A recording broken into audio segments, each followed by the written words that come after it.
अस्सलाम वालेकुम grade 6 students. आज हमारा एक्सरसाइज 4B का पहला लेक्चर है। एक्सरसाइज 4B में आपको एलसीएम का कॉन्सेप्ट दे देंगे। अब एलसीएम को फाइंड करने के 2-3 मेथड्स हैं। हर मेथड से आपको एक एक सवाल 2-2 सवाल करवाऊंगा। उसके बाद कुछ आपको घर से करने के लिए होमवर्क असाइनमेंट नोट करवाऊंगा। और जो इसकी वर्ड प्रॉब्लम्स हैं, आज मैंने 2 वर्ड प्रॉब्लम्स सेलेक्ट की हैं और एक वर्ड प्रॉब्लम आपको दूंगा। और उसके बाद इनका रिलेशनशिप है एचसीएफ और एलसीएम से रिलेटेड कुछ वर्ड प्रॉब्लम्स हैं, वो इंशाल्लाह इसके जो सेकंड लेक्चर होगा उसमें उसको हम कंप्लीट करेंगे। So let's start. Question number 1, by the method of common multiples, यानी कॉमन मल्टीपल्स मेथड से एलसीएम को फाइंड करना है। अब एलसीएम को फाइंड करने के 3 मेथड हैं। एक कॉमन मल्टीपल्स का मेथड है, दूसरा है प्राइम फैक्टराइजेशन जिसको हम इंडेक्स नंबर में या इंडेक्स फॉर्म में कन्वर्ट करने के बाद करेंगे, और तीसरा है डिवीजन मेथड। तो तीनों मेथड से आज आपको क्वेश्चन करवाता हूँ। तो क्वेश्चन नंबर 1 का पार्ट नंबर 2 सेलेक्ट किया मैंने। 10, 15 और 20 इनको कॉमन मल्टीपल्स के मेथड से इसका एलसीएम कैसे निकालेंगे। बहुत आसान है कि कॉमन मल्टीपल्स का मतलब है जैसे आपने टेबल याद किए होते हैं, आपने तीनों के कॉमन मल्टीपल्स लिखने हैं और जहाँ कहीं यानी फर्स्ट कॉमन मल्टीपल आ जाएगा तीनों में, वो हमारा उसका एलसीएम होगा। कैसे? मल्टीपल्स ऑफ 10 लिखें, यानी 10 का टेबल 10, 20, 30, 40, 50, 60 एंड सो ऑन। फिर मल्टीपल्स ऑफ 15 लिखें, 15 का टेबल यानी 15, 30, 45, 60, 75 and so on. Similarly multiples of 20 निकालें, 20, 40, 60, 80 एंड सो ऑन। अब देखना है आपने इन तीनों में जहाँ कहीं पहला नंबर ऐसा आ जाए जो तीनों में कॉमन होगा, वो हमारा एलसीएम होता है। ये देखिए मैंने सर्कल किया हुआ है कि मल्टीपल्स ऑफ 10 में 60 आ रहा है, मल्टीपल्स ऑफ 15 में भी 60 आ रहा है और मल्टीपल्स ऑफ 20 में भी 60 आ रहा है। लिहाजा हमारा एलसीएम आ जाएगा 60। यानी सबसे आसान तरीका यह है कि तीनों के मल्टीपल्स लिखें और जहाँ कहीं फर्स्ट कॉमन मल्टीपल आ जाए तीनों में, वो हमारा एलसीएम होता है। अब इसका जो पार्ट नंबर 1 है वो आप खुद कर सकते हैं। उसमें टेबल पढ़ना है आपने 4, 6 और 8 के। अब question number 2, prime factorisation method. अब प्राइम फैक्टराइजेशन मेथड का मतलब क्या होगा? डिविजिबिलिटी टेस्ट को यूज़ करते हुए हम पहले जितने भी हमारे पास नंबर्स होंगे 3, 4, 5 जितने भी होंगे, सबके पहले प्राइम फैक्टर्स निकालेंगे, फिर उसको इंडेक्स फॉर्म में यानी उनको पावर्स में कन्वर्ट करेंगे। और रूल क्या है? एचसीएफ में मैंने आपको रूल बताया था कि सिर्फ कॉमन फैक्टर्स लेते हैं और लीस्ट पार लेते हैं। जब हम एलसीएम लेंगे तो एलसीएम में हम हाईएस्ट पार जो कॉमन होंगे उसकी हाईएस्ट पार लेंगे और जो अनकॉमन होंगे उसको एक दफ़ा लिखा जाएगा और फिर सबका प्रोडक्ट ले लेंगे। तो पार्ट नंबर 3 सेलेक्ट किया है, 42, 48 एंड 56। तो तीनों के पहले प्राइम फैक्टर्स निकाल लेते हैं। 42 के अब देखें, क्योंकि इसके एंड पे डिविजिबिलिटी टेस्ट यूज़ कर रहा हूँ, 2 आ रहा है जैसे 2 से डिवाइड हो जाएगा, तो 2 2 ज़ा 4, 2 1 ज़ा 2। अब इसके एंड पे 1 आ रहा है, इसका मतलब है ये 2 से डिविजिबल नहीं है, तो 3 का टेस्ट करेंगे, यानी 2 + 1 3 हो जाएगा, इसका मतलब ये 3 से डिवाइड हो जाएगा। तो 3 7 ज़ा 21 और फिर 7 1 ज़ा 7। 48 पहले 2 से किया, 2 2 ज़ा 4, 2 4 ज़ा 8, फिर एंड पे 4 आ रहा है 2 से होगा, 2 1 ज़ा 2, 2 2 ज़ा 4, फिर 2 6 ज़ा 12, फिर 2 3 ज़ा 6 और फिर 3 1 ज़ा 3। यानी जब तक 1 नहीं आ जाता हम इसके प्राइम फैक्टर्स निकालते हैं। आपको पिछले लेक्चर में भी मैंने बताया था। अब 56 पे आ जाएँ, 2 से डिवाइड किया, पहले 2 2 ज़ा 4, 1 कैरी किया, 2 8 ज़ा 16, फिर 2 1 ज़ा 2, 2 4 ज़ा 8, फिर 2 7 ज़ा 14 और फिर 7 1 ज़ा 7। अब तीनों के प्राइम फैक्टर्स आ गए। अब इसको इंडेक्स फॉर्म में कन्वर्ट करना है। इंडेक्स फॉर्म का क्या मतलब होगा कि जो नंबर जितनी दफ़ा रिपीट हो रहा होगा उसको उसकी पावर में लिख देंगे। कैसे? 42 के फैक्टर्स बने 2 3 7, कोई भी रिपीट नहीं हो रहा, लिहाजा ये एज इट इज़ रहेगा। 48 में आ रहा है 2 multiplied by 2 multiplied by 2 multiplied by 2 multiplied by 3, यानी 2 जो है वो 4 टाइम्स रिपीट हुआ, तो उसको लिखेंगे 2 raise to the power 4 multiplied by 3। Similarly 56 के लिखेंगे 2 2 2 एंड 7, 2 क्योंकि 3 टाइम्स रिपीट हो रहा है, लिखेंगे 2 raise to the power 3 multiplied by 7। अब जब हमने एलसीएम लेना है तो सबसे पहले हमने देखने के कॉमन फैक्टर्स कौन से हैं, जो तीनों में कॉमन होगा और जो हाईएस्ट पावर वाला उसको सिलेक्ट कर लेंगे। 2 फर्स्ट में भी था, सेकंड में भी था, थर्ड में भी था, एक में था 2 जिसके ऊपर क्वेश्चन की पावर 1 है, यानी 1 टाइम ये था, ये 4 टाइम्स है, ये 3 टाइम, तो हाईएस्ट वाला ले लेंगे 2 raise to the power 4। Similarly 3 इसमें भी है और इसमें भी, लेकिन तीसरे में नहीं है, लिहाजा ये कंप्लीटली कॉमन नहीं है, लेकिन फिर भी एक या दो से ज़्यादा में है, तो उसमें से कोई सा एक ले लेंगे जो हाईएस्ट पावर वाला होगा, क्योंकि इसकी भी पावर 1 है, इसकी पावर 1 है, तो कोई सा भी एक ले लेंगे, तो 3 आ गया। सिमिलरली 7 इसमें है और इसमें है, तो 2 दफ़ा नहीं लिखेंगे, एक ही दफ़ा लिखेंगे। ये याद रखना है कि एक वो कॉमन होता है जो तीनों में कॉमन है, लेकिन एक ऐसा नंबर है जो तीनों में नहीं है लेकिन दो में है, उसको भी हम एज ए कॉमन ट्रीट करेंगे, यानी उसको दो दफ़ा नहीं लिखेंगे, उनमें से भी कोई एक लेंगे। अब ये आ गया 2 raise to the power 4 multiplied by 3 multiplied by 7। अब इसको एक्सपेंड करके मल्टीप्लाई कर दें। 2 रेज़ टू द पावर को 4 दफ़ा लिखें, यानी 2 2 2 2 3 एंड 7। अब इन सब का प्रोडक्ट ले लें तो आंसर आ गया 336। यानी सबसे पहले आपने प्राइम फैक्टर्स लेने हैं, फिर उसको इंडेक्स फॉर्म में कन्वर्ट करना है, फिर जो कॉमन हाईएस्ट पावर होगी वो लेनी है, और जो अनकॉमन है या एक से ज़्यादा में है उसको सिर्फ एक ही दफ़ा लिखना है, और अगेन अगर वो पावर में है तो हाईएस्ट पावर लेनी है, और जो अनकॉमन है यानी जो एक एक दफ़ा है उनको लेके सबका प्रोडक्ट ले लेंगे। अब क्वेश्चन नंबर 3 है डिवीजन मेथड के 5 नंबर दिए हैं 16, 24, 30, 40 एंड 48। क्योंकि ज़्यादा हैं तो इसको प्राइम फैक्टर से करना लंबा काम होता है, इसीलिए ये डिवीजन मेथड किया होता है कि इसमें हम सबको इकट्ठा ही डिवाइड करेंगे। अब डिवाइड करने का भी असूल याद रखना है कि आपने देखना है कि प्राइम नंबर जो सबसे छोटा है 2 से स्टार्ट लेना है, अगर एक नंबर भी उससे डिवाइड हो रहा है तो उसको करेंगे और बाकियों को एज इट इज़ नीचे कैरी कर देंगे। अब देखें इसके एंड पे 6 है, ये 4 है, 0 0 8, इसका तो सभी 2 से डिविजिबल हैं according to the divisibility test. तो 2 से डिवाइड किया, 2 8 सा 16, 2 1 सा 2, 2 2 सा 4, फिर 2 1 सा 2, 1 कैरी किया, 2 5 सा 10, 20 सा 22 सा 40 होता है, और फिर 2 2 सा 4 और 2 4 सा 8। अब 8 12 20 और 24 ये चारों 2 से डिविजिबल है, लिहाजा फिर 2 से डिवाइड करेंगे। 2 4 सा 8, 2 6 सा 12, 15 एज इट इज़ आ गया, 2 10 सा 20 और 12 2 सा 24। अब 4 6 10 एंड 12 ये भी 2 से डिविजिबल है, तो 2 2 सा 4, 2 3 सा 6, 15 एज इट इज़ आ गया, 2 5 सा 10 और 2 6 सा 12। अब 2 और 6 जो है वो डिविजिबल बाय 2 है, लिहाजा फिर 2 से डिवाइड करेंगे। 2 1 सा 2, 3 as it is, 15 as it is, 5 as it is और 2 3 सा 6। अब इनमें से कोई भी ऐसा नंबर नहीं है जो 2 से डिविजिबल होगा, तो नेक्स्ट प्राइम नंबर है हमारा 3। तो 3 1 सा 3, 3 1 सा 3, 3 5 सा 15, 5 एज इट इज़ और 3 1 सा 3। अब 5 से कर दें, 5 1 सा 1 वैसे आ गया, 5 1 सा 5 1 सा 1, यानी जब तक 1 1 1 नहीं आ जाता हम इसको डिवाइड करते जाते हैं। अब एलसीएम क्या होगा, ये जितने प्राइम फैक्टर्स हैं इन सबका प्रोडक्ट ले लेते हैं।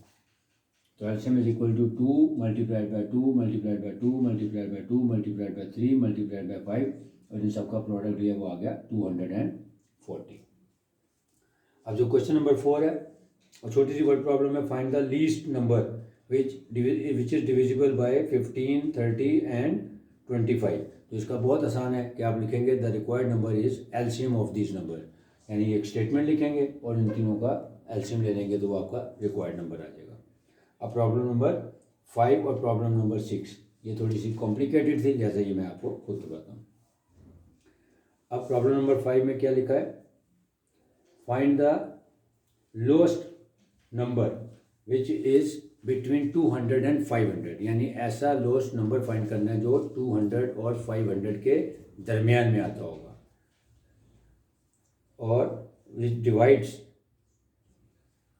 और डिवाइड किसको करता है वो इन चारों नंबर को, पांचों नंबर को, यानी 8 10 12 और 30।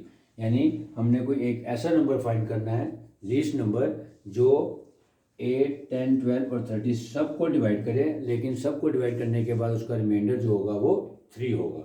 यानी अगर हम जो भी वो हमारा रिक्वायर्ड नंबर होगा उसको अगर हम 8 से 10 से 12 से 30 से बारी बारी डिवाइड करेंगे तो सब में रिमाइंडर 3 आएगा। जब ऐसा कोई क्वेश्चन दिया हो जिसमें हमें लीस्ट नंबर फाइंड करना हो और सबका रिमाइंडर सेम आ रहा हो, तो इसका आसान तरीका क्या होता है कि जो भी हमें नंबर्स गिवन है उन सब का एलसीएम लें, और उस एलसीएम में जो रिमाइंडर है, क्योंकि रिमाइंडर सबका सेम है तो वो रिमाइंडर ऐड कर देते हैं। तो क्या करेंगे, लिखेंगे the required number is LCM plus 3, यानी जो नंबर्स दिए हैं उनका एलसीएम ले लें और जो उनका रिमाइंडर 3 है वो उसमें ऐड कर दें। ये रिमाइंडर 3 भी हो सकता है, 4 भी हो सकता है, 5 whatever according to the given condition, कि जो भी क्वेश्चन में बताया होगा कि ऐसा लीस्ट नंबर फाइंड करें जिसको हम, जिन सब का हम एलसीएम लेने के बाद जो भी उसमें रिमाइंडर दिया होगा उसको ऐड कर देंगे। तो सबसे पहले हम जो नंबर गिवन है 8 10 12 और 30 इन सब का एलसीएम ले लेते हैं। 2 से डिवाइड करें सबसे, 2 4 सा 8, 2 5 सा 10, 2 6 सा 12 और 2 15 सा 30। अब फिर 2 से करें क्योंकि 4 और 6 2 से डिविजिबल है, तो 2 2 सा 4, 5 एज इट इज़ आ गया, 2 3 सा 6, 15 भी एज इट इज़ आ गया।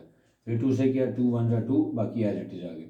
अब 3 से करें, 3, ये 1 ऐसे ही आ गया, 5 ऐसे गया, 3 1 ज़ार 3 और 3 5 ज़ार 15। अब 5 से किया, 5 1 ज़ार 5 और 5 1 ज़ार 5। अब देखिए 1 1 आ गया, इन सब का प्रोडक्ट ले लें, 2 multiplied by 2 multiplied by 2 multiplied by 3 multiplied by 5, यानी 2 2 ज़ार 4, 4 2 ज़ार 8, 8 3 ज़ार 24 एंड 24 5 ज़ार 120। अब एलसीएम आ रहा है हमारा 120, तो इसमें 3 को ऐड कर देना चाहिए। लेकिन क्वेश्चन को आप जब गौर से पढ़ेंगे तो उसने कहा कि the number must be between 200 and 500, यानी जो भी आपने नंबर लेना है वो 200 से ज़्यादा होना चाहिए और 500 से कम होना चाहिए। अब हमारे पास आया आंसर 120। इसका मतलब है अब मैं 120 को अगर मैं डबल कर दूं या ट्रिपल कर दूं या 4 टाइम्स ले दूं, फिर मैं देखूंगा कि जो भी मेरा नंबर आएगा वो 200 से ग्रेटर और 500 से स्मॉलर होना चाहिए। इसलिए मैंने लिखा है required number should be between 200 and 500 whereas the answer is 120 which is below 200। तो अब इसको मैं ट्वाइस लेके दे, यानी इसको मैं 2 से मल्टीप्लाई करके देखता हूँ। तो 120 को जब मैंने 2 से मल्टीप्लाई किया तो वो आ गया 240।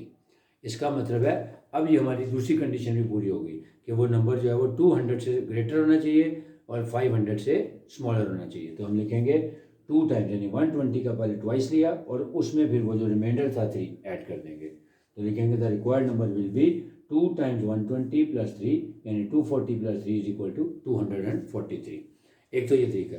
अगर मैं इसको 3 से मल्टीप्लाई कर देता, यानी 120 मल्टीप्लाइड बाई 3 कर देता, तो ये हो जाता 12 3 जा 36, 360, तो भी आंसर ठीक था, क्योंकि 360 प्लस 3 करेंगे तो 363 आ जाएगा। तब भी हमारी सेकंड ये कंडीशन पूरी हो रही थी, the number should be greater than 200 but less than 500। अगर मैं इसको 4 से मल्टीप्लाई कर देता तो ये बन जाता 480, यानी 12 4 ज़ार 48 होता है, तो 480 प्लस 3 यानी 483, तब भी ठीक था, क्योंकि अगेन नंबर जो है वो 200 से ग्रेटर था लेकिन 500 से स्मॉलर था। इसका मतलब है कि जब भी हमें कोई गिवन रेंज दी होती है तो जो हमारा एलसीएम आया है उसको हम 2 से 3 से 4 से 5 से मल्टीप्लाई करके चेक कर लेते हैं और उसके बाद जो भी रिमाइंडर है उसमें ऐड करते हैं। लेकिन अगर मैं इसको 5 टाइम्स मल्टीप्लाई करता सपोज, तो 12 5 ज़ार 60, यानी 600 हो जाता, तब वो रिक्वायर्ड नंबर ना होता, क्योंकि फिर वो 500 से क्रॉस कर जाता। इसका मतलब क्या हो गया कॉन्सेप्ट क्लियरेंस के लिए कि जब भी आपको रेंज दी होगी, जो अगर आपका एलसीएम आया अगर ये पहले 200 प्लस आता तब वो उसका आंसर होता, उसमें हम 3 ऐड कर देते। लेकिन क्योंकि ये 200 से कम आई है वैल्यू, तब हम इसको ट्वाइस थ्राइस या 4 टाइम्स करके देखेंगे और उसका आंसर जो है वो 200 और 500 के दरमियान में होना चाहिए, फिर उसमें जो रिमाइंडर है वो ऐड कर देंगे। उम्मीद है समझ आ गया होगा। अब है क्वेश्चन नंबर 6 की तरफ। क्वेश्चन नंबर 6 में कहा है कि जी हमने ऐसा एक नंबर फाइंड करना है, अगर उसको हम 12 15 18 और 27 से डिवाइड करें तो उसके रिमाइंडर्स बताएंगे। तो रिमाइंडर क्या आएंगे कि अगर हम 12 से डिवाइड करें तो रिमाइंडर आएगा 8, अगर हम उसको 15 से डिवाइड करें तो रिमाइंडर आएगा 11, 18 से, और अगर हम उसको 18 से करें तो रिमाइंडर आ रहा है 14 और 27 से करें तो रिमाइंडर आ रहा है 23। इसका क्या मतलब हो गया कि वो जो भी हमारा नंबर है जो हम फाइंड करेंगे उसको जब हम इन गिवन नंबर से डिवाइड करेंगे तो उनके गिवन रिमाइंडर्स दिए हुए हैं। इसी तरह हम क्या करेंगे, जो भी हमारे पास नंबर है सबसे पहले उनका एलसीएम लेंगे, फिर देखेंगे कि वो कंडीशन क्या बनती है कि उसका रिमाइंडर वो बनता है कि नहीं बनता। तो आसान तरीका के लिए हम पहले ये चेक कर लेते हैं कि अगर 12 में से जो उसका रिमाइंडर गिवन है वो मैं माइनस कर दूँ, यानी 12 माइनस 8 इज इक्वल टू क्या आ रहा है 4। फिर इसी तरह 15 में से उसका रिमाइंडर माइनस करें तो 15 माइनस 11 क्या आ रहा है 4। फिर 18 माइनस 14 क्या आ रहा है 4। यहाँ से हमें एक आइडिया हो गया कि जो भी वो नंबर होगा, इसका मतलब है जो भी उसका एलसीएम आएगा उसमें से हम उसको 4 को लेस कर देंगे। क्यों? क्योंकि तमाम जो गिवन नंबर्स हैं 12 15 18 और 27, इनके रिमाइंडर इसमें से माइनस कर दें तो सबका आंसर सेम आ रहा है, यानी 4 4 4 और 4 आ रहा है। इट मीन्स कि जो गिवन नंबर्स हैं उसका एलसीएम लेंगे और उस एलसीएम में से हम 4 को लेस कर देंगे, that will be our required number. मुझे समझ आ गया होगा। अब इसको देख लेते हैं। लिखेंगे as 12 minus 8 is equal to 4, 15 minus 11 is equal to 4, 18 minus 14 is equal to 4, and 27 minus 23 is equal to 4. So the required number would be LCM of 12, 15, 18 and 23, यानी जो इनका LCM आएगा उसमें से माइनस कर देंगे 4। अब LCM ले लेते हैं। 12, 15, 18 और 27 का हमेशा डिवीजन मेथड यूज करना चाहिए। तो 12 और 18 क्योंकि 2 से डिविजिबल है, पहले 2 से स्टार्ट लेते हैं। 2 6 ज़ा 12, 15 एज इट इज़ आ गया। 2 9 ज़ा 12 और 27 एज इट इज़ आ गया। फिर 2 से किया, 2 3 ज़ा 6, 15 एज इट इज़ आ गया, 9 भी है और 27 भी। अब 2 से ख़त्म होगी बात। अब हम देखते हैं 3, 15, 9 और 27 ये सब डिविजिबल बाय 3 हैं। तो 3 से किया, 3 1 ज़ा 3, 3 5 ज़ा 15, 3 3 ज़ा 9 और 3 9 ज़ा 27। फिर दोबारा 3 से करें, 1 एज इट इज़ आ गया, 5 एज इट इज़ आ गया, 3 1 ज़ा 3, 3 3 ज़ा 9। फिर 3 से किया, 3 1 एज इट इज़ आ गया, 5 भी एज इट इज़ आ गया, 1 एज 3 1 ज़ा 3। अब 5 से किया तो 1 1 1 1 आ गया। अब इन सब का प्रोडक्ट ले लें तो एलसीएम आ जाएगा। तो 2 multiplied by 2 multiplied by 3 multiplied by 3 multiplied by 3 multiplied by 5, इन सब का प्रोडक्ट दिया तो आंसर आ गया 540। अब द रिक्वायर्ड नंबर क्या था जो हमने बताया कि हमने पहले वर्किंग कर ली थी कि जो गिवन नंबर्स हैं उनके रिमाइंडर अगर उसमें से लेस करते हैं तो आंसर 4 आ रहा है। लिहाजा जो एलसीएम आएगा उसमें से हम 4 को लेस कर देंगे तो वो हमारा रिक्वायर्ड नंबर आ जाएगा। So the required number is 540 minus 4 which is equal to 536। अब इसका मतलब क्या है कि 536 को जब हम 12 से, 15 से, 18 से और 27 से डिवाइड करेंगे तो जो रिमाइंडर गिवन है वो रिमाइंडर ही आएंगे। लेकिन वो आपको चेक करने की जरूरत नहीं है, कॉन्सेप्ट आपको क्लियर करवाना था। अब होमवर्क लिख लें, exercise 4 page number 59, exercise 4B। Question number 1 का पार्ट नंबर 2 मैंने करवा दिया है, पार्ट नंबर 1 आपने करना है। क्वेश्चन नंबर 2 का पार्ट नंबर 1 और 2 आपने करना है, पार्ट नंबर 3 मैंने करवा दिया है। 4 में ज़्यादा वैल्यूज दी हैं उसको करने की जरूरत नहीं है, कॉन्सेप्ट क्लियर हो जाएगा आपका।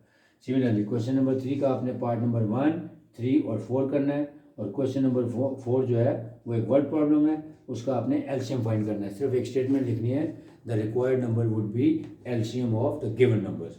वो स्टेटमेंट लिखें और उन तमाम का एलसीएम ले लें तो वो लीस्ट नंबर आ जाएगा। रिवाइज कर लेते हैं कि एलसीएम को फाइंड करने के 3 मेथड्स हैं। एक है कॉमन मल्टीपल्स मेथड, दूसरा है प्राइम फैक्टराइजेशन और तीसरा है डिवीजन मेथड।